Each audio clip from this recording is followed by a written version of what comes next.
بسم الله الرحمن الرحيم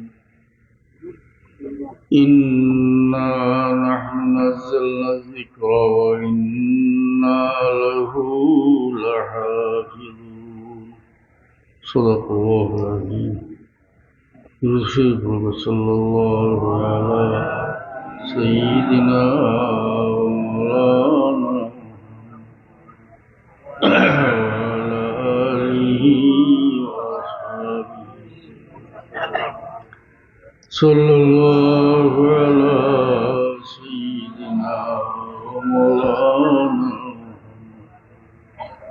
وعلى آله وأصحابه ও কোনা থেকে কিছু মানুষ অন্য আইলে ভালো এবার এখানে খালি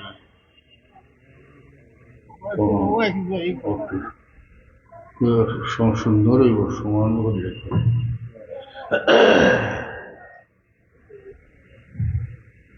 মাহতারাম হাজিরিন মাদ্রাসা ফাজিল মাদ্রাসা এর সঙ্গে হিজ শাখাও আছে আর হাফিজি থেকে ফারি হয়েছেন যেটা ছাত্র কয়েকজন ছাত্রকে ফাগুড়ি দেওয়া হয়েছে। তো এর লাগে আমি কোরআন শরীফ সম্বন্ধে সামান্য আলোচনা হলে দেওয়া হলো।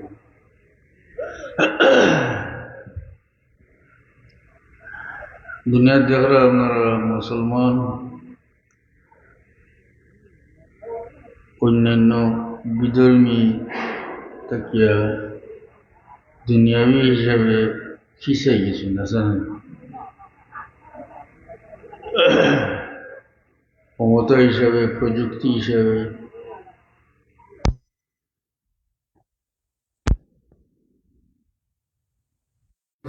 সম্পদ আছে, এটা আসুন অন্য কোনো ধর্ম আসলে যেমন আমরা ধর্মগ্রন্থ কোরআন শরীফ জেলা না জিলিয়েছে ওলা আছে কেমন অন্তত অন্যান্য আসমানি কিতাব যেটা তওরাত জবুর ইঞ্জিল যে কিতাব উদল বদল হয়ে গেছে, বিকৃত হয়ে গেছে, একমাত্র কোরআন শরীফ রয়েছে জেলা না জিলিয়েছে ওলা আছে থাকা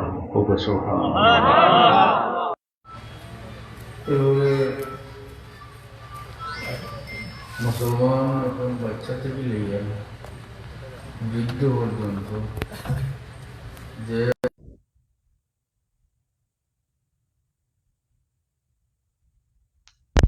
তুমি কোরআন শরীফ জানো নি বলে আমি জানি, যেহেতু নমাজের মাঝে কোরআন শরীফের কিছু অংশ পড়া ফরজ করিয়ে দিছেন আল্লাহ, এর লাগে আমরা কমপক্ষে তো কুল আল্লাহ না আলাম তারা এটা তো আমরা সারা মুসলমান। কিন্তু তারা ধর্মগুলো ছাড়া ধর্মগ্রন্থ সম্বন্ধে চিন্তা করতে পরবর্তীকার আলমের ফোন আমি কোরআন নাজিল করছি, আমি কোরআনের হেফাজত করি।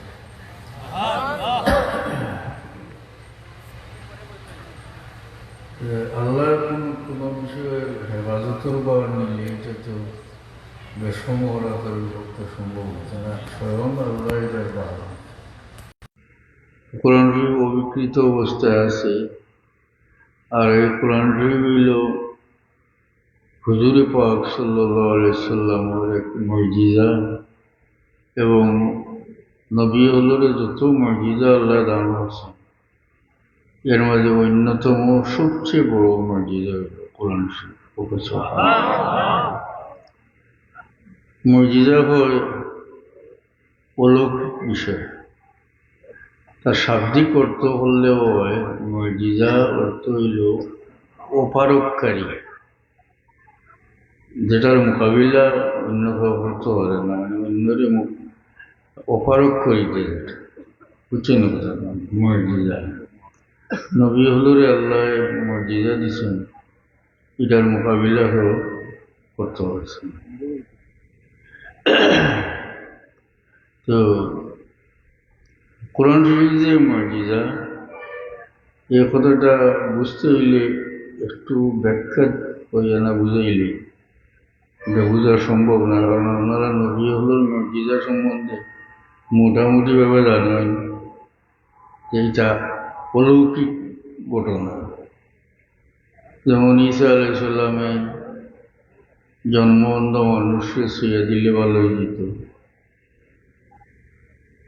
কবরের মুর্দারে কুম্বি ইজনিল্লা ফুটো তুমি আল্লাহর হুকুমে হইলে জিন্দা হয়ে যেত। বরস বেমারি দল বেতা বেমারি মানুষ শুয়ে দিলে ভালো হয়ে যেত। কোরআন শরীফে আছে أني أخلق لكم من الطين كهيئة الطير فأنفخ فيه فيكون طيرا بإذن الله। আল্লাহ কোরআন শরীফে উল্লেখ করছেন ঈসা আলাইহিস সালামের কখন আমি মাটি দিয়ে ফাঁকের সুরত বানাই, আর এটার মধ্যে ফু দেই ফায়াকুনু তায়রাম বিইজনিল্লাহ, আল্লাহর হুকুমে এটা জিন্দা ফাঁকিয়েছে। আগে জানিয়ে রাখো যেহেতু মুজিজার অর্থ হইল অপারককারী, এর লাগি আল্লাহ নবী হলরে ও জাতীয় মুজিজা দিছেন যে জমানাত, যে নবীর জমানাত মানুষ যে বিদ্যায় বেশি পারদর্শী আছে ও জাতীয় মুজিজা দিছেন যাতে মানুষ অপারক হয়ে যায়, এইটা যে আল্লাহ প্রদত্ত অলৌকিক বিষয় ওটা স্বীকার হয়। ঈসা আলাইহিস সালামের জমানাত মানুষ চিকিৎসা বিদ্যায় খুব উন্নত আছে, ডাক্তারও বল আসলাম। তো আল্লাহ এই নবীর এউজাত মর্যাদা দিলে সব ডাক্তারই ফেল হয়ে গেল, সে ওইটার মোকাবিলা করতে পারলো না। যেমন মাটির দিয়া ফাঁকির সুরত বানাই এইটার কোনো ঔষধ দিয়া অপারেশন করিয়া জিন্দা করা যাবে সম্ভব না। আল্লাহ নবী ঈসা আলাইহিস সালামে ফু দিলে জিন্দা হয়ে উঠে যেত। وأبرئ الأكمه والأبرص وأحيي الموتى بإذن الله।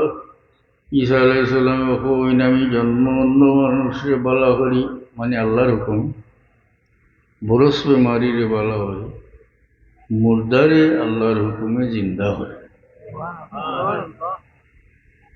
জন্মবন্ধ মানুষ কোনো মানুষের চকুত রোগ হইলে এটার ডাক্তারে অপারেশন করেন, ঔষধ দেন, বালাও হয় মানুষ, কিন্তু জন্মবন্ধ মানুষের চিকিৎসা কোনো ডাক্তারের পক্ষে সম্ভব না। কিন্তু আল্লাহ নবী ঈসা আলাইহিস সালামে জন্মবন্ধ মানুষ ছেড়ে দিলে সঙ্গে সঙ্গে তার চোখ খুলে যেত, ওখানে ডাক্তারই হইল। বরস বেমার, বর্ষ হইল কি দল ফেতা বেমার, এটার ঔষধ আজ পর্যন্ত দুনিয়াত নাই। কিন্তু আল্লাহ নবী ঈসা আলাইহিস সালামে এই জাতীয় বেমারি মানুষে ছুঁয়া দিলে সঙ্গে সঙ্গে সে ভালো হয়ে যেত, তখনও ডাক্তারি বিদ্যা হয়ে গেছে। ওয়াহিল মাউতা বিইজনিল্লাহ। ঈসা আলাইহিস সালামে কইন আমি মুর্দারে আল্লাহর হুকুমে জিন্দা করি। ঈসা আলাইহিস সালামে কবরের খান্দাত গিয়া কইতা কুম বিইজনিল্লাহ, ওটা তুমি আল্লাহর হুকুমে। এই হওয়ার সঙ্গে সঙ্গে মুর্দা কবর থেকে জিন্দা উঠে যাইত। মরা দিতে ওরা তো কোনো ডাক্তারের পক্ষে সম্ভব। উদাহরণ দিলাম আমি, মুসা আলাইহিস সালামের জমানাত জাদুঘর হল আসলে খুব জবরদস্ত। মুসা আলাইহিস সালামরে আল্লাহ দিলেন 9টা মুজিজা, এর মধ্যে একটা আমরা সবে জানি, মেসাবেও জানেন, আনামি হিসাবেও জানেন, যে মুসা আলাইহিস সালামের আতল লাঠি সাপ হয়েছে, জানেনি না? এছাড়া আরো কোরআন শরীফ আছে, আরো 8টা মুজিজা আছে।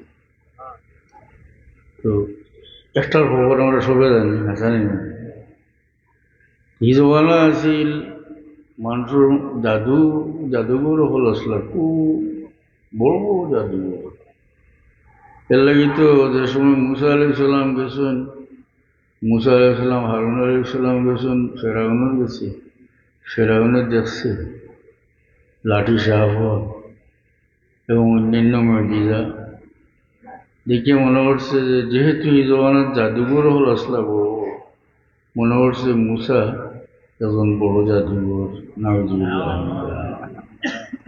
এর লাগে সারা দেশের বড় বড় জাদুঘর হল জমাইছিল, কোরআন শরীফ আছে। আর মোকাবিলার লাগলাম যে জাদুঘরের মোকাবিলা জাদু দিয়া করতে আসানি না। আর এটা কিরকম জাদুঘর বুঝুক, ইদায় লাঠি সাপ ওটা দিয়া ওটা জাদু করিয়া জিন্দা করিয়া চালাইত, অত জবরদস্ত জাদুঘর। فألقوا حبالهم وعصيهم وقالوا بعزة فرعون إنا لنحن الغالبون। কোরআন শরীফে আল্লাহ উল্লেখ করছেন যে মুসার মোকাবিলা করার যে তার জাদুঘর আইছিল, তাই ফাআলকাউ হিবালাহুম ওয়া ইসিয়াহুম, তারা রশি ছাড়িল, লাঠি ছাড়িল। এমনের রশি লাঠি ফেলে তৈলে তো এটা কোনো অ্যাকশন নেই, অর্থাৎ এটা জিতা করলিছে। আশ্চর্য হইবে তারা আবার দোয়াও করছে, বিইজ্জাতি ফিরআউনা ইন্না লানাহনুল গালিবুন, ফিরআউনের ইজ্জতে আমরা জয়ী।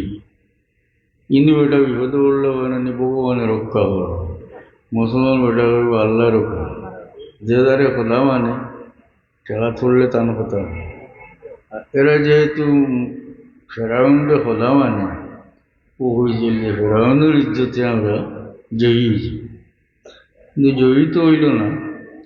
মুসা আলাইহিস সালামের হাতের লাঠি ছাড়ার সঙ্গে সঙ্গে সাপ হইল, সারা জাদু হয়ে গেল। তো জাদুগুলো শৈলী গেলেন আছেন না।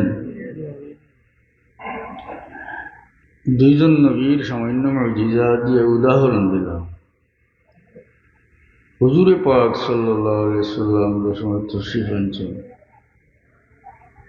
এই সময় আইয়ামে জাহিলিয়াত,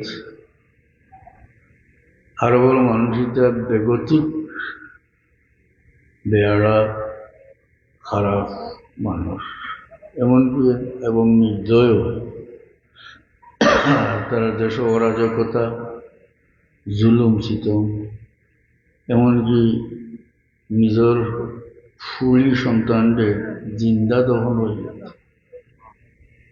ইজ্জতর লগে এখানে জানো নিজের অন্য গোত্রর লগে অন্য কৌমর লগে লড়াই হইব, যদি পরাজিত হইতে আমার ফুলি ধরিয়া নিব। ও ইজ্জতর লাগি অনেক মেয়েরে তারা ছোট থাকতে জিন্দা দহন করিল। সারারে না, সারা দহন করিলে তোর বেটিন রইলা না, আছে না? বহুত মেয়ের, এমনকি হাদিসেও আছে একজন সাহাবি মুসলমান হয়েছেন, সাহাবি হয়েছেন, টান জাহিলিয়াতের ঘটনা কইন আমার ফুলি ওলা আমি লিয়ে গেছিলাম গাড়ি লিয়ে। আজ খালি তারিখ করি, কিন্তু আমার মেয়েটা দেখলাম বড়ই যায়, লিয়ে গেলাম, মাটি কুড়ি বাড়াচ্ছে আর নিলাম।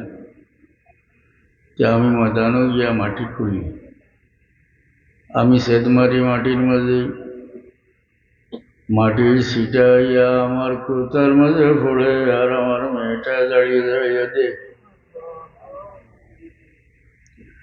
আমি মাটির মাঝে সেদ মারি, মাটির যে ছিটাইয়া আমার কাপড় পড়ে, আমার মেয়েটা দাঁড়িয়ে দেখ।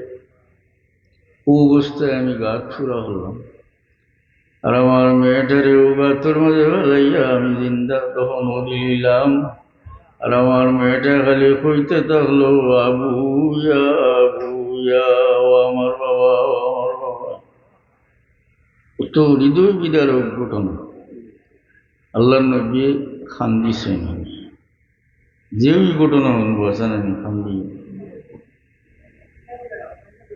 আর কোনো বালা গুণ বাদ মানুষের মাঝে কোনো বালা গুণ থাকে, কোনো ডাকাইতে হইবে কি আমান তৈলে মারে না আছে। তার মাঝে কিছু গুণ আছিল, এর মাঝে একটা হইল কোনো মেহমান গছিলি আশ্রয় দিলে এর লাগি জান করবার লাগে, ওটা একটা বালা গুণ। এবং তারা অত্যন্ত প্রাঞ্জল, অত্যন্ত উন্নত মানের বাসা জাত, বাসার মধ্যে তারা খুব দক্ষ আছে। মেহমানদের ঘটনা যে সংক্ষেপ হয়, একজন মানুষ একদিন আমিরের বাড়িতে গেলা, আইয়া হইলা যে আমার একটু থাকতাম পারব না, আমির মানুষ হইলে থাকো, টিভিটা থাকে, খায়, আরামে থাকে, কিন্তু দেখে প্রত্যেক দিন গরুর মালিক আত্মীয় লইয়া গুড়া তুটো বিয়ানে যাইন, বিয়া দেয়। অনেকদিন দেখার পরে বেড়া হো একদিন জিগে গেল, আপনি সকালের সময় বলে আমি ওলা দেখে আপনি যাই খানো যায়, তুমি জানো না রে বা, আমার ফুয়া গুড়ি অমুকে মারছে, ওগুলি খুঁজানি তেমি যাই খাতল। আর আসলে ও বেটা হয় আরবি মানুষ, তো সাহসী মানুষ, তার ডুব লাগিয়েছে বলে আমারে খুঁজাইয়া আমার খাওয়ায়ও বেটা রাখে, আরামে থাকি, আর আমারে খুঁজাইয়া মারবার লাগে যায়। বেটা কইল যে আমি আপনার ফুয়ারে মারছি, আমার খাতল। তো আমি রে তখন সাপোর্ট হইলা যে আসতে বলতে খুব ভালো একটা গুঁড়া আনো, জিন লাগাও, তাই গেলা করো যে দুইটা থলি লই আইলা, একটার মাঝে সোনার মোহর, একটার মাঝে খাদ্য। কোন মুসাফির ওগুলো তোমার খরচ, সোনার মোহর গুজরা নিতে কত দাম, ও তোমার খাদ্য, ওটো গুঁড়া সকালের সময় হয়েছে। আজকে সূর্যাস্তর পরে যদি তোমার আমি ফ্রাইটা কাতল করি, তোমার আমি খাতল করলাম না ও কারণে যে তোমার মেহমান গছিছি, আমি মেহমান গছিছি, তোমার মারতাম পারি না, দেখানি কিরকম বহু বাদ মানুষের মাঝেও তারা মেহমান দাঁড়িয়ে আছে, বাসার মাঝে অত্যন্ত দক্ষ আছে। একেবারে যুদ্ধর মাঝেও তলোয়ার চালাইয়া যেটা কবিতা তারা বলছেন, এটা আরবি সাহিত্যের মধ্যে আছে, খুব উচ্চাঙ্গের ভাষা। ইবনে হিশাম থেকে ঘটনা হইল, হুজুর পাক সাল্লাল্লাহু আলাইহি সাল্লামে 8 হিজরিত মক্কা শরীফ জয় করছে, নাকি যা মক্কা জয় হয়েছে 8। এই সময় তো মুসলমানের পুরা শক্তি, তো মক্কার বেটায় আতিয়ার ঠিকঠাক করে বহু দিকে আতিয়ার বারো বললা কিতা করতে। তুমি জানো নি মোহাম্মদ আইত্রে আজকে সৈন্য লইয়া যাই মোর লড়াই হারে হয়ে দেখাই না গরমা গরমি ও যুদ্ধে তুই এদিন লাগবে। কিছু সময় বাদে দেখা যায় দৌড়াই আইয়া লুকাইবার একটা জায়গা ঠুকাইতে, ও কাছে বউয়ে আইলে ছাড়বনি, বেটি মানুষ গেলে জিত থইলে ও বেলায় গরম হইয়া মানে এবার চলতু গাও ছাড়বনি ভোগে, ও বেটি মাথা ধরছে, ও বেটায় ও ফেরেশানির মাঝে দৌড়াদৌড়ির মাঝে ঘটনা হয়েছে কবিতার মাধ্যমে। যে কবিতার অর্থ হইল ওই যে তার বউরে হইনি আজকে ময়দানও বাহাদুর হলোর গর্জন, তলোয়ারের গেছকে সেদ খোল্লা তথা উড়িয়া যাওয়া ছাড়া অন্য কোনটা নাই। বড় বড় বাহাদুর হল বাগি গেছেন, অর্থাৎ আজকে তুমি আমাদের স্মরণটা দিয়া না। ও দৌড়াদৌড়ির মাঝে ফেরেশানি নানি, ও সময়ও বালা কবিতা করতে পারত, খুব বালা বাসা লাগার মানুষ। আরেক ঘটনা বলি,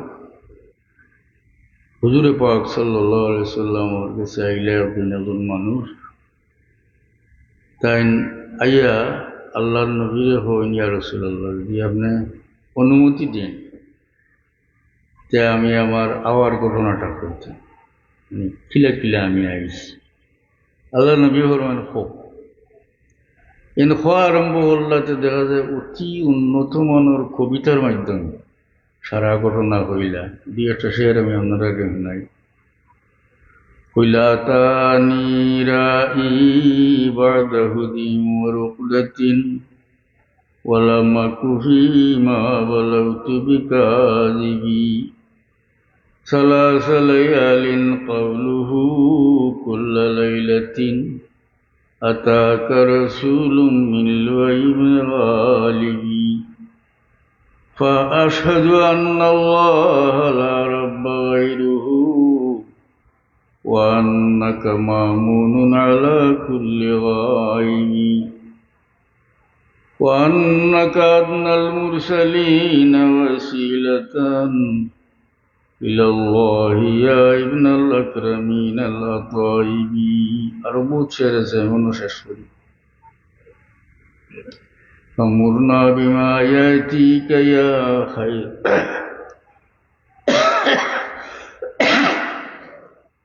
বলা লাইন হইল ওই নেওয়ার রাখাল আমার কাছে আইল একাধারে 3 রাত ঘুম এবং তন্দ্রার মাঝখানে হইয়া আমারে ফল লুআই ইবনে গালিবর বংশ থেকে নবী বাইরেছেন, অর্থাৎ তুমি যাও। লুআই হইলে হুজুর পাক সাল্লামর 10 সিঁড়ি উপরের দাদা মুহাম্মদ সাল্লাম ইবনে আব্দুল্লাহ ইবনে আব্দুল মুত্তালিব ইবনে হাশিম ইবনে আব্দে মানাফ ইবনে কুজাই ইবনে কিলাব ইবনে মুররা ইবনে কাব ইবনে লুআই 10 নম্বর সিঁড়ির দাদা। তো 3 রাত আমার বলা হলো। এরপরে দেন হন আশহাদু আন্নাল্লাহা লা রাব্বা গায়রুহু, ও ইসলাম প্রকাশ করছে, আমি সাক্ষী দিয়ে যে আল্লাহ ছাড়া কোনো মাবুদ নাই। ওয়া আন্নাকা মামুনুন আলা কুল্লি গায়বি, আর ইয়া রাসূলুল্লাহ আপনি সমস্ত গায়বর আমানতদার। ওয়া আন্নাকা আদনাল মুরসালিন ওয়াসিলাতান ইলাল্লাহি ইয়া ইবনাল আকরামিন আল আতাইবি। ইয়া রাসূলুল্লাহ আপনি সমস্ত নবী রাসূল থেকে ওসিলা হিসেবে আল্লাহর করিব আছেন। ইয়া ইবনাল আকরামিন আল আতাইবি, হে ভদ্র গড়ের সন্তান, হে পবিত্র গড়ের সন্তান হোক। আল্লাহ নবী নিজে শুনছেন আল্লাহর নবীর পূর্বপুরুষ সর্বকালে সর্বযুগে সেই কালের বালা মানুষ আসল, সভ্য মানুষ আসলাম। বালা মানুষ হইতে গরিব দুঃখীর সাহায্য করেনা সর্দার মানুষ, আর কৌমর উপরে বিপদ আইলে নিজে আগে বাড়িয়ে জানেওয়ালা, মানে যত রকম সর্দারি গুণ আছিল তার আল্লাহ নবীর পূর্বপুরুষের মধ্যে আছিল। এটা বানাইল কথা না, হাদিস শরীফ আছে আল্লাহ নবী ফরমান বুইস্তু মিন খাইরি কুরুনি বানি আদম কারনান ফাকারনান হাত্তা কুনতু মিনাল কারনিল্লাযী কুনতু মিনহু। এর সংক্ষিপ্ত সার হইল যে সর্বকালে সর্বযুগে আমার পূর্বপুরুষ ও সেই কালের বালা মানুষ। এরপরে হেন কইলা হে পবিত্র গরুর সন্তান, পবিত্র খানদানের সন্তান, হুজুর পাক সাল্লাল্লাহু বংশ পাক হোক সুবহানাল্লাহ। দুনিয়াত কত খারাপই হয়ে গেছে, কিন্তু আল্লাহর নবীর বংশ আদম থেকে লিয়ে নবী পর্যন্ত এর মাঝে কোনো হারামির কোনো সন্তান নাই। আল্লাহর নবী নিজে ফরমাইছেন মিল্লাতুন আদম ইলান ওয়ালাদানি আবি উম্মি, আদম থেকে লিয়া আমার জন্ম পর্যন্ত আমার বংশের মধ্যে কোনো খারাপের কোনো সন্তান নাই। নবীর বংশ হইল পাক। এরপরে তেন কোন وكن لي شفيعا يوم لا ذو شفاعة سواك بمغن عن سواد قاربي। এর মতলব হইল ইয়া রাসূলুল্লাহ ওদিন আপনি সওয়াদিম, তার নাম আছিল সওয়াদিম কারিব। সওয়াদিম কারিবর সহায়ত করবো আপনি ও দিন, যেদিন এই ব্যক্তির অন্য কোনো সহায়তা কামাইত না। ওকে সুবহানাল্লাহ, অর্থাৎ কিয়ামতের ময়দানে আপনি আমার সহায়ত করব। আল্লাহ নবী তো এটা শুনলা, শুনিয়া বলা খুশি হইলা, আসে উঠিলা। ওকে সুবহানাল্লাহ। আমি উদাহরণ দিবার লাগি শের আপনারা শোনাইলাম। বহু উদাহরণ আছে। এরা কম্পিটিশন করতো, ওই যে আমরা কবিতারে আড়ার গান গাওয়া। তা কবি মানুষ আছেন নানি গায়ক, গানের ছন্দে আরো গায়করে প্রশ্ন করে, শব্দ ঠিক আছে, ছন্দ ঠিক আছে, অর্থ ঠিক আছে, হ্যাঁ, আর কোনো বিষয়ে প্রশ্ন করে ওটা লগে লগে বানাইয়া উত্তর দিই, যে একটা আলাদা প্রতিভা। এটা তারা ওলা গান গাইত। এটা কিন্তু আরবি সাহিত্যর বড় সম্পদ এটা। অর্থাৎ এরা যে অত ফসিহ বলি প্রাঞ্জল ভাষাবিদ আছে, ও সময় কোরআন শরীফ নাযিল হয়েছে। আল্লাহ চ্যালেঞ্জ করবেন, ফাতু বিসূরাতিন মিন মিসলি, তোমরা কোরআনের সূরা একটা সূরা বানাও। ফার্সি নিরবা নাই তো মজিজার তো কইছিলেন অপারককারী, আসা না।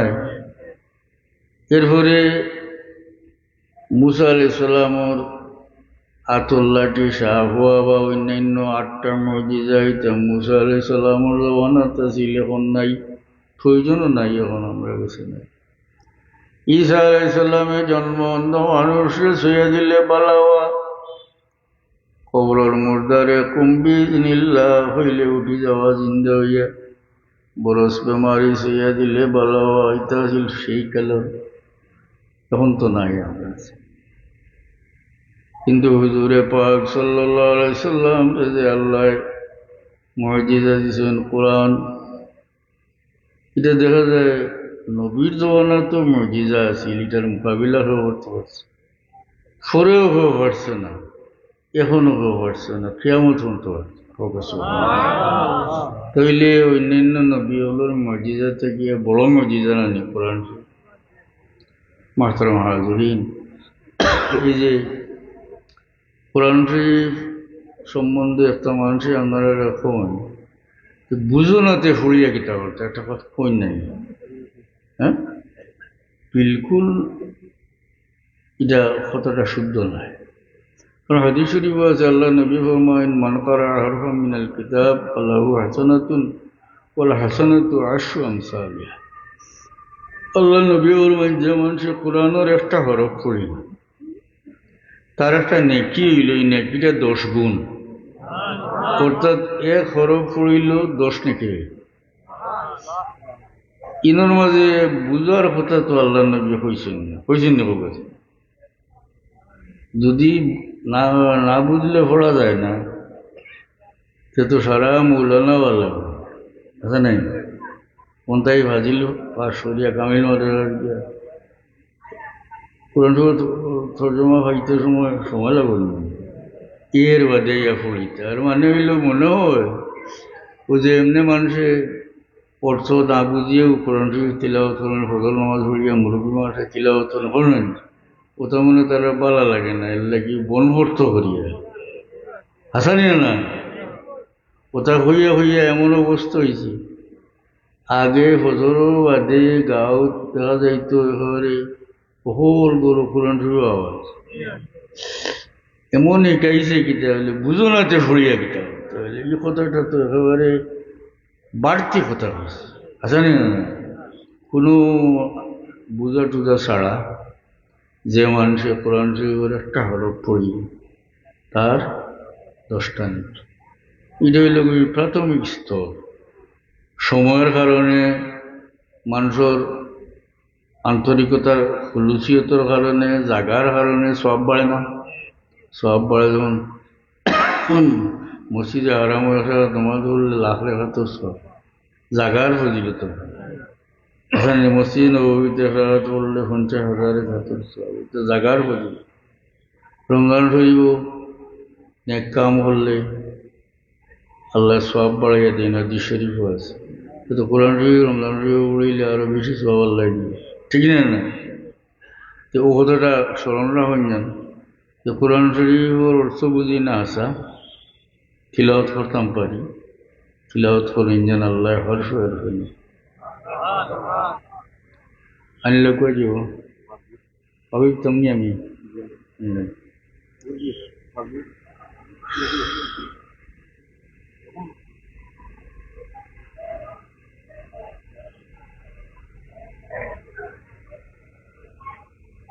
অগণিত অসংখ্য মানুষের কলবর মাঝে কোরআন শরীফ আছে, হাফিজ হল যা আছে লেখা কোরআন শরীফ এক ফাতায় একজনে হরাইতে পারবো, কিন্তু হাফিজ সাহর ভিতরে যে কোরআন শরীফ এটা কি তাইয়া তোরা দুইটা আয়াত কমাইলে পারবেন, লেখা থেকে আরো মজবুত ভাবে আল্লাহ সংরক্ষণ হচ্ছেন।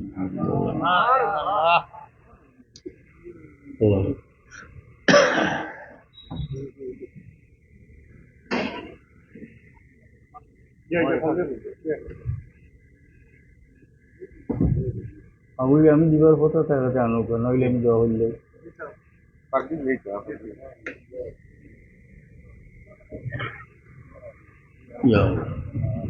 সাল্লাল্লাহু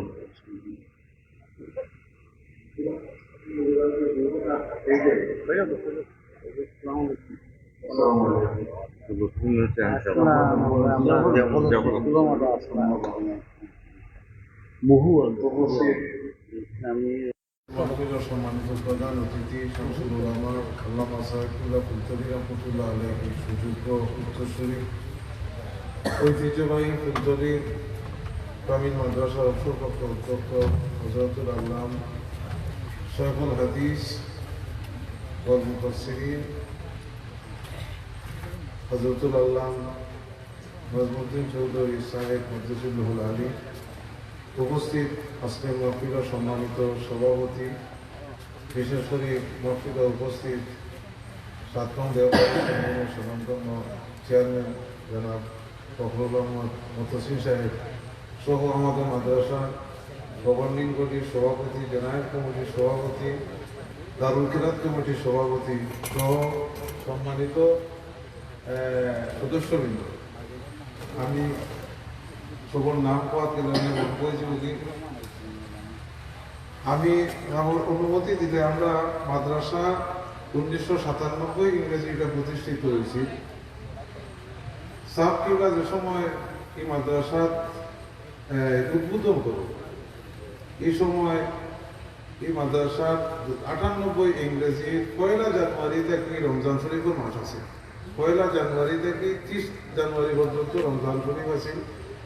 তো যাওয়ার সময় কইছে যে মাদ্রাসা যে জায়গা শুরু হইতো কোরআন শরীফের খেদমত দিয়ে শুরু করবে। তো দারুল কিরাতের মাধ্যমে মাদ্রাসা ক্লাস আরম্ভ হয়েছে না, দারুল কিরাত দিয়ে মাদ্রাসা শুরু হয়েছে। আর ও বছরও রমজান শরীফের পরে পয়লা ওয়াজ মাহফিল, যেটা 9 ফেব্রুয়ারি পয়লা ওয়াজ মাহফিল 98 ইংরেজি, ঈদ হয়েছে 30 জানুয়ারি। আমরা পরের দিন ঈদের বাদর দিন সারাফিলার কাছ থেকে মানে ডেট লেখাইয়া 7 দিনের ভিতরে মাহফিল হল হয়েছে। 2008 ইংরেজি পর্যন্ত এই মাহফিল বিভিন্ন তারিখে সারাফিলার ডেট অনুযায়ী হইত। যেদিন সারাফিলার ইন্তেকাল হয় এই দিন আসি মাদ্রাসার ওয়াজ, অর্থাৎ 15 জানুয়ারি। মুফতি সাহেব আসলা বয়ান 12:30 পর্যন্ত বয়ান এখানে হয়েছে। মুফতি সাহেব এখান থেকে বয়ান করে শেষ করছেন, মানে সিলেট পৌঁছা লগে লগে উপরে 2টার সময় সামনে ইন্তেকালও খবর আমরা হয়েছি। 2008 ইংরেজি সাহেব কিবলার ইন্তেকালের বাদে আমরা পরের বছর মাহফিল করতাম। তা আমরা বড় সাহেব কিবলার কাছে গেলাম যে আমরা তো ইচ্ছে হইল কি সাহেব কিবলার এটা ভিত্তিপ্রস্তর বিষয় সাহেব কিবলা সবসময় মাহফিলে উপস্থিত থাকতে আমরা দোয়া মাধ্যমে মাদ্রাসা এটা শুরু হয়েছে। আমরা মাদ্রাসার ইসারে সব মাহফিলটা করতাম। সাহেবে যদি একটা ডেট দেয়, বড় সাহেবে কইলা যে 15 জানুয়ারি তো ইসারে সব মাহফিলতে 1 সপ্তাহ আক্কর করি একটা ডেট করি ঢোকা। ও 10 তারিখ জানুয়ারি মাসের, এটা 2009 ইংরেজি বড় সাহেবের নির্ধারিত একটা ডেট। যে মাদ্রাসার মহফিল আর সার্কুলার রিসার্চের মহফিল 2009 থেকে এই পর্যন্ত আমরা সাবকিবলার সুযোগ্য উত্তরসূরি উপস্থিতি সাবজাদার উপস্থিতিতে এই মাহফিলটা আমরা আঞ্জাম দিয়ে এলাম। সাবকিবলার জীবদ্দশায় 2006 ইংরেজি পর্যন্ত এই মহফিল সাবকিবলা প্রতি বছর উপস্থিত থাকতাম। আর এরপরে সাবজাদার উপস্থিতিতে আমরা এই মহফিল হয়। তো মাদ্রাসা শুরু থেকে মহফিল আমরা প্রত্যেক বছরের একটা আয়ের হিসাব সাবকিবলার সামনে আমরা দিতাম, আর বাজেটটা আমরা শুনাইতাম, আর সাবকিবলার দোয়া দিয়া যাইতাম। দোয়ার বরকতে সারা বছর সুন্দর এবং সুষ্ঠুভাবে মাদ্রাসা চলত। তো এই বিশ্বাস নিয়ে আমরা আজ পর্যন্ত আসি। মাইজম সাহেব যদি অনুমতি দেন তাহলে সংক্ষিপ্ত বাজেটটা আমি ওখানটা শুনাই দিলে।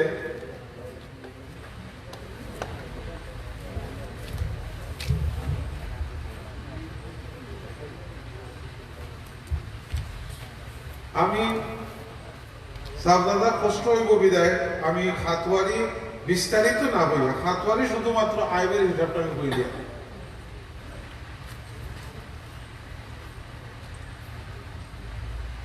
আমরা মাদ্রাসার মাঝে 8টা খাত আছে, 8টা তহবিল আছে। 8টা তহবিলে সম্পূর্ণ আইবের হিসাবটা আমি বলি। মাদ্রাসার জেনারেল তহবিল যেটা সরকার থেকে টেকা যেগুন আয় এবং ছাত্রছাত্রী থেকে যে ইনকামটা হয় এটা দিয়ে আমরা জেনারেল 1 এবং এলাকার দানবী রঙের মাধ্যমে টেকা যেটা আয় এটা থেকে জেনারেল 2। জেনারেল 1 হইল গিয়া সর্বমোট আয় হয়েছে 14,84,141 টাকা সরকারি বেতন বাদে, 14,84,141 টাকা। সর্বমোট ব্যয় হয়েছে 15,35,183 টাকা। এই তহবিল ঘাটতি হইল গিয়া 51,042 টাকা। আমরা জেনারেল 2 তহবিল সর্বমোট আয় হয়েছে 7,44,491 টাকা। সর্বমোট ব্যয় হয়েছে এটা বিভিন্ন খাতে আপনারা জানেন। আর সাবজাদার অবগতির লাগি আর কি যে আমরা মাদ্রাসা শুরু হয়েছে 97 ইংরেজি, 2000 ইংরেজির 1 জানুয়ারি থেকে আমরা নবম শ্রেণীর অনুমতি পাইছি। তার বাদে 2002 ইংরেজিতে আমরা পয়লা দাখিল পরীক্ষা, 2003 ইংরেজিতে আমরা স্বীকৃতি পাইছি, 2004 ইংরেজির দাখিলের পয়লা এমপি হয়েছে, 2011 ইংরেজিতে আমরা আলিমর অনুমতি পাইছি, 2019 ইংরেজিতে আমরা আলিমর এমপিও ভুক্ত হয়েছে। আর এর বাদ থেকে আমরা এলাকাবাসী সবর একটা চাহিদা। আর বিশেষ করিয়া যারাও সাবজাদাও আইন এরা হইতে মাদ্রাসা একান্ত কামি মাদ্রাসা হইত। বিশেষ করিয়া স্মরণ করা লাগে মদ্রিসা হুজুর রায়ের ইন্তেকালের আগে আমরা মাদ্রাসা কিছু প্রতিনিধি হুজুর হল গেছিলাম, আমরা পিয়ার মাহমুদ সাহেব সহ। তো যাওয়ার বাদে মদ্রিসা হুজুরে কইলা যে আপনারা খানসা বলে কইলেন মাদ্রাসা এখান কিন্তু হাজির হইতো নাই, এখান তো মাদ্রাসা এখান আরো উন্নতি হইত। তো সবর চাহিদা মিটাইবার লাগে আমরা এই মাদ্রাসার হাজির মাদ্রাসা করার লাগে আবেদন করছিলাম। আবেদনের প্রেক্ষিতে তারা ইউনিভার্সিটিতে বইলা অখণ্ড জমিন যদি 200 শতক না হয় তাহলে এখানে আর হইতো না। আমরা গত বছর থেকে এটা মে মাসের 30 তারিখ সম্ভবত আমি ইউনিভার্সিটিতে গেছিলাম, আবেদন করিয়া আসলাম 2022 ইংরেজির, যে এখন অখণ্ড জমিন তো এই জায়গার মাঝে পাওয়া যাইতো না। তো আল্লাহর হুকুম হইলে আমরা মাদ্রাসার পার্শ্ববর্তীও জনাব আমিনুর রহমান চৌধুরী বশির মিয়া সাহেবের বাড়ি আসলে উদার মনের মানুষ ছুটি আদায় করা লাগে যে কইলাম যে এইখান জায়গা যদি 200 শতক না হয় তাহলে মাদ্রাসা হাজির হইত না। এখন আপনি কিতাম কইলা যে আমার বাড়িও হান দিলেই না, আলহামদুলিল্লাহ হইতে না। যে বাড়ির মাঝে 510 শতক জায়গা, 510 শতক জায়গার মাঝে মাদ্রাসার নামে 284 শতক জায়গা দান করিয়া এটারে নামজারি করাইয়া অখণ্ড সনদ আমরা ইউনিভার্সিটিতে জমা দিয়েছি। গত 17 তারিখ মাদ্রাসা ইনিশিয়েশন হয়েছে, 3 ইউনিভার্সিটি থেকে 3 জন প্রফেসর আসলা, পরিদর্শন রিপোর্টও জমা দেওয়া হয়ে গেছে। কি আজকে সকালপুর খবর হইল কি বিসি মহোদয়ের টেবুলও ফাইলটা আছে, যদি তাই সময় হয় আজকে সাইন হয়ে গেছে কি আমি এখনো খবর লইতাম পারছি না।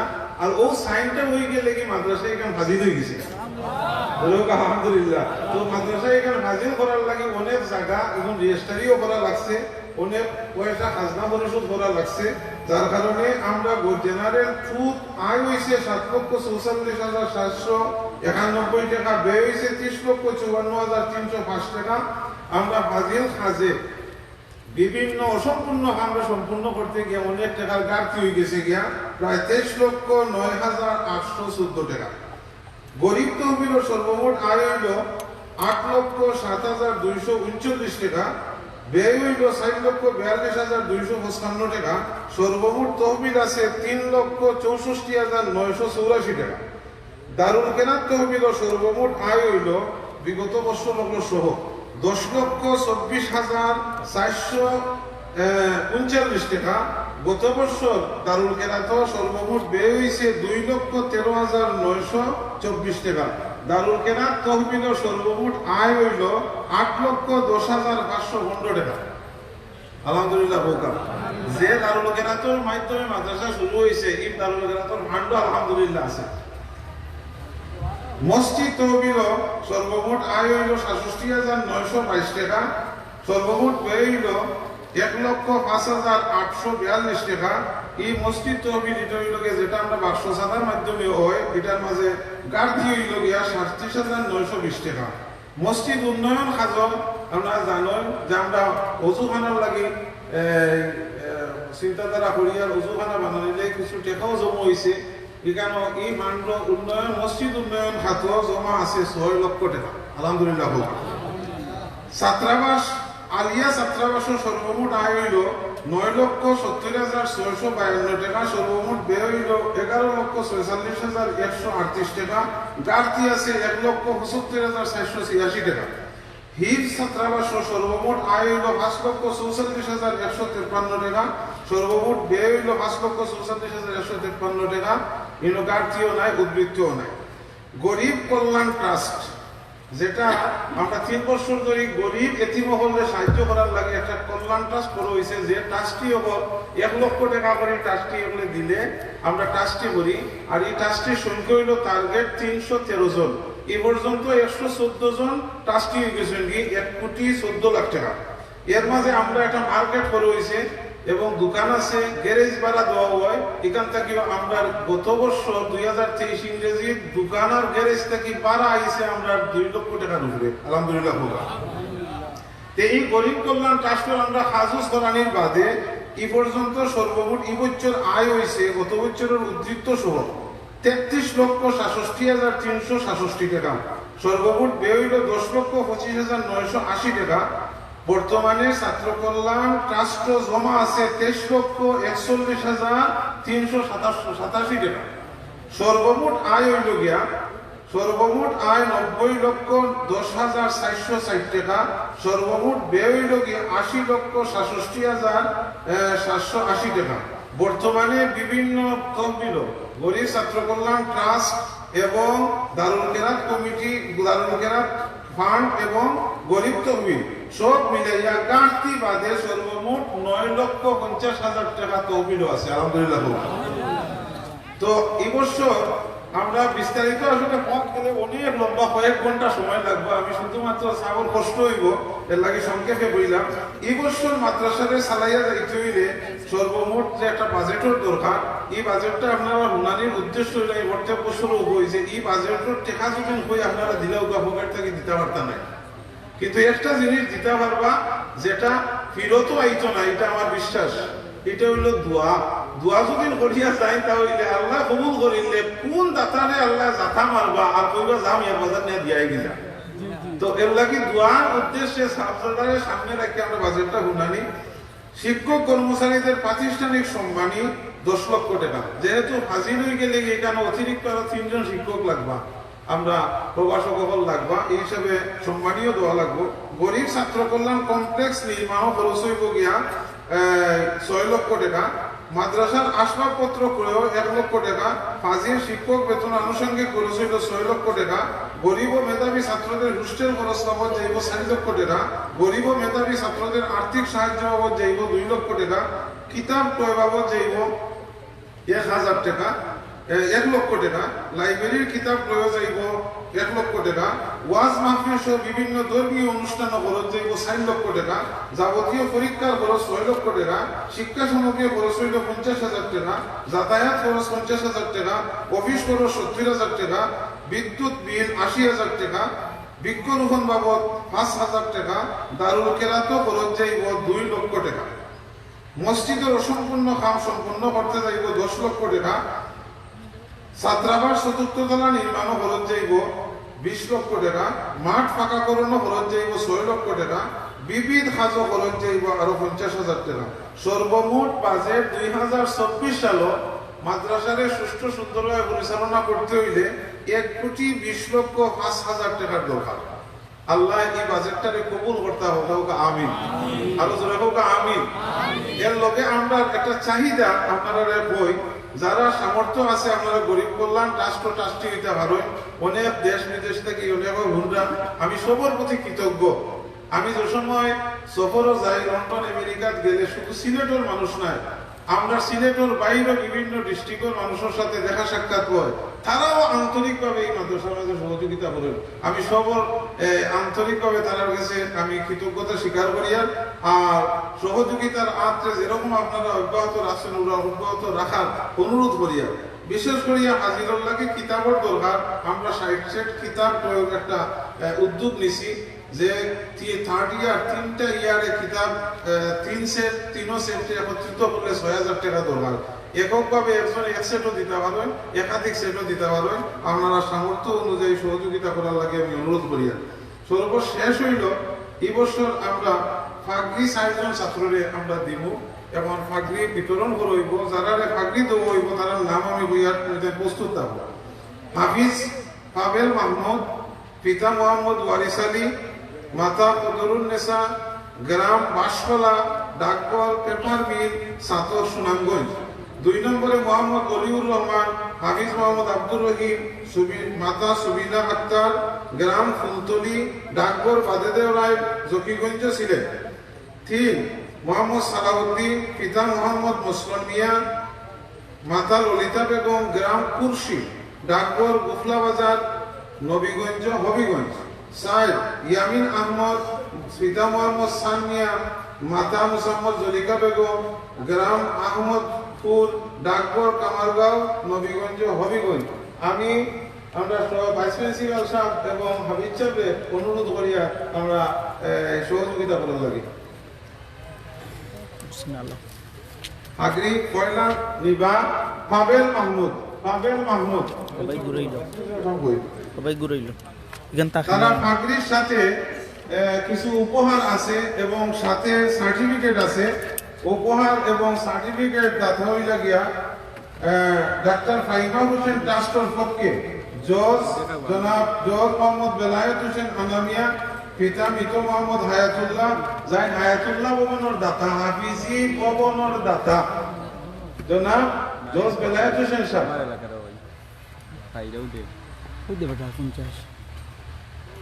গ্রাম রায়কালী, বিশ্বনাথ সিলেট।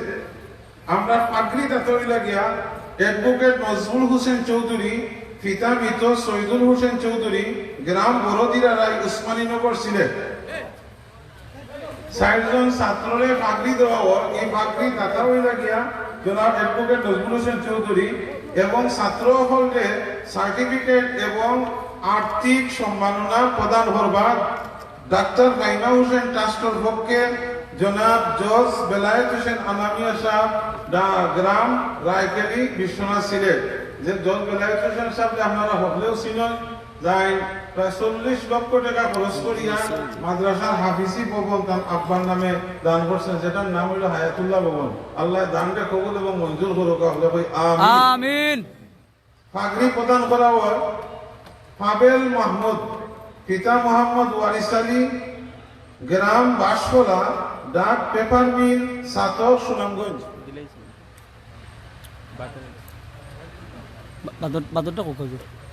2 নম্বরে মোহাম্মদ অলিউর রহমান, পিতা হাফিজ মোহাম্মদ আব্দুর রহিম, গ্রাম ফুলতলি, ডাক বাদেদেও রায়, জকিগঞ্জ সিলেট। তারা দই যান দেওয়ান জয় দেওয়ার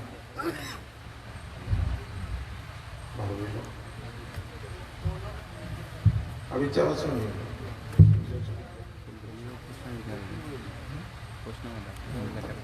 না তাই বাড়ি থাকতো বাজারের লাগে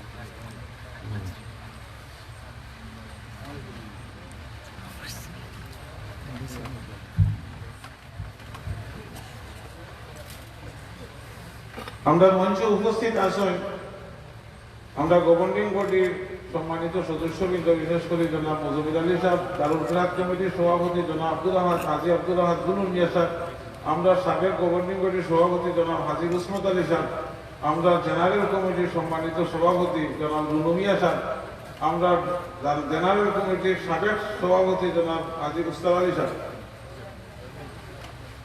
বিশেষ করে উপস্থিত আছেন আমরা 7 নং দেওঘর ইউনিয়নের চেয়ারম্যান সাহেব এবং আমার মামাতো ভাই বিশিষ্ট রাজনীতিবিদ জনাব আব্দুল কাইয়ুম মুশারি সাহেব।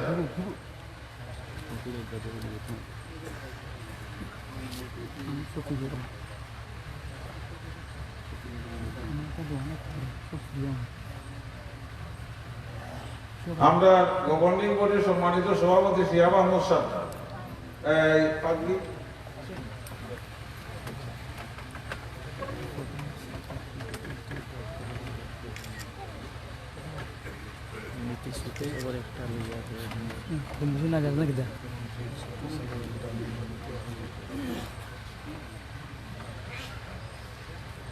আপনারা পিঠে হামাই যোগা আরো পুষ্পপ্রিয় পদ আছে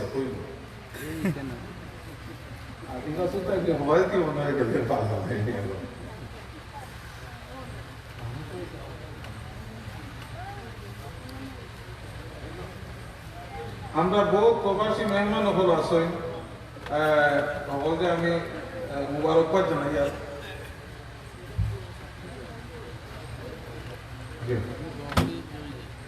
এই সালাউদ্দিন সাইদুল ফাকরি খাই দিছেন নি, আলহামদুলিল্লাহ আমরা ফাকরি খাই দিছেন। এখন এই আমি অনুমতি সাইডজনকে সাইডটা সার্টিফিকেট পাবেল মাহমুদ অলিউর রহমান সাবে আদ দিয়া দিলেইলে আপনারা দিলেও কা আদ দিয়া দিলেইলে সাবে আদ দিয়া দিলেই কা আপনারা সাইডজন রে ভাই একটা মিনিট ঠিক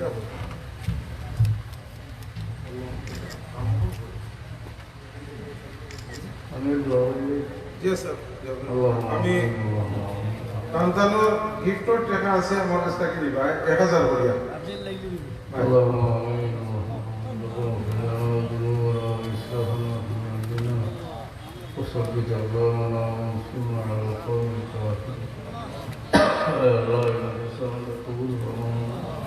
তিন দিন ধরে যে মানুষগুলো এই মদরসার সহযোগিতা করে করে কবর গেছেন তারা এদের নতুন যারা বর্তমানে সাহায্য করতো তারা দুনিয়া ফেলে সাহায্য আল্লাহ ইয়াত্রাহর মধ্যে গান্ডে মাফ করে দেন, আমরা সব কুলের দরজা বলুন হয়ে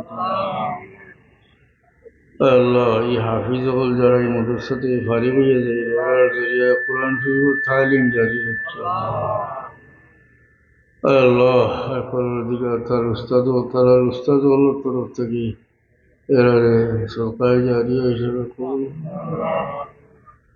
যে মানুষগুলো পড়ার জমানাত সাহায্য করছেন এরার তরফ থেকে এবার চিন্তিত সরকারি জারিয়া হিসেবে করুন।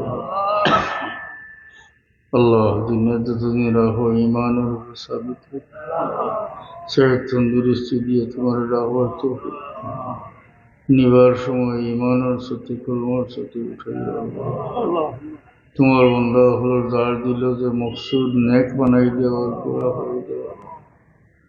আল্লাহ আমরা ভাই বান্ধব বাচ্চা কাচ্চা যারা বিদেশে আসুন আল্লাহ আমরা আফিয়তের সাথে রাখো, ইজ্জতের জিন্দগি নসিব করুন।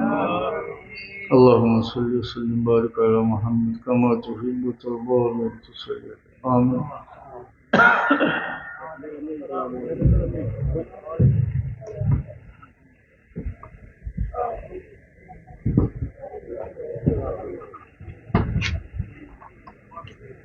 Thank you.